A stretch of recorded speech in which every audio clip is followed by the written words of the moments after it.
এটা হয়েছে কিনা বুঝবো কি করে, আল্লাহর রাস্তা কিটা জানে, আল্লাহ পাকে জানে। এই এই হচ্ছে একটা দুনিয়ার ফালতু রাস্তা। আমি কি এমনি বলি, এই উচ্ছৃঙ্খল উদ্রক্ষেদ্র জায়গা এখানে নিয়ে চলে ভাই আবার উপরে আসতেছে কে? মানে এখান থেকে বাইক নামাবে আল্লাহ, আমি এর থেকে আমি হেঁটে যাই। আমি হেঁটে যাচ্ছি, তুমি বাইক নিয়ে আসো। হেডলাইট অফ করো। কি যে একটা অবস্থা, এর থেকে হেঁটে যাওয়া ভালো ভাই। ও পাহাড় ভয়ঙ্কর। কি ভাইয়া?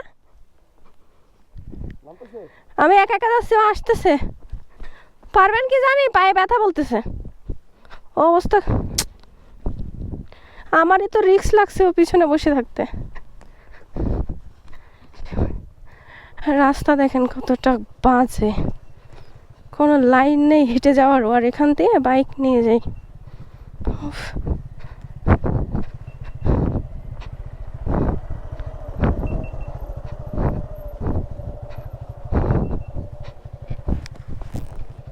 এটা লাঠি হলে একটু ভালো হতো।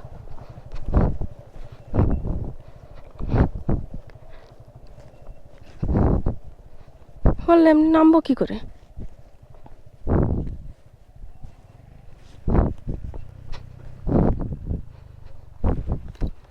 লাঠি করে ভাই, কষ্ট হচ্ছে।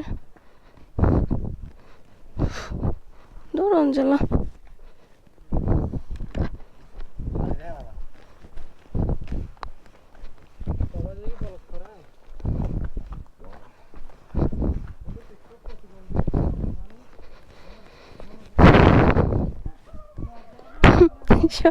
কি বললে দেখছেন, সবাই দেখি ব্লগ করে। আসলে এখন সবাই ব্লগ করে। তুমি হাঁটতেও পারতেছে না, কালকে পড়ে গিয়ে এই যে জুতা তো কাটছে, আর নখের ওখানে এমন চাপ লাগছে, মানে ফুল ভরটা আসছে। আর তারপরে সামনের সাইডে আমি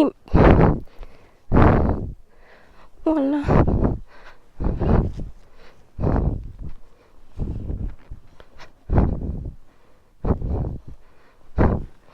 দেখেন কত উঁচা।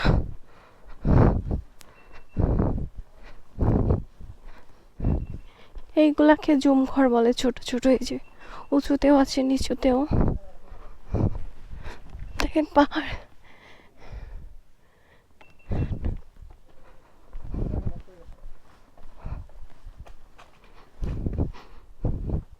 নোমান ভাইকে ব্যাটারি চার্জ দিছিলেন তখন, ওর ভিতরে আমার একটা ব্যাটারি দিয়েছি সাদাটা।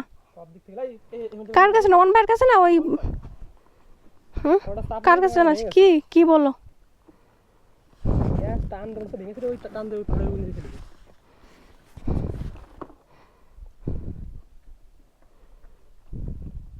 খারাপ থাকে তখন সব দিক থেকেই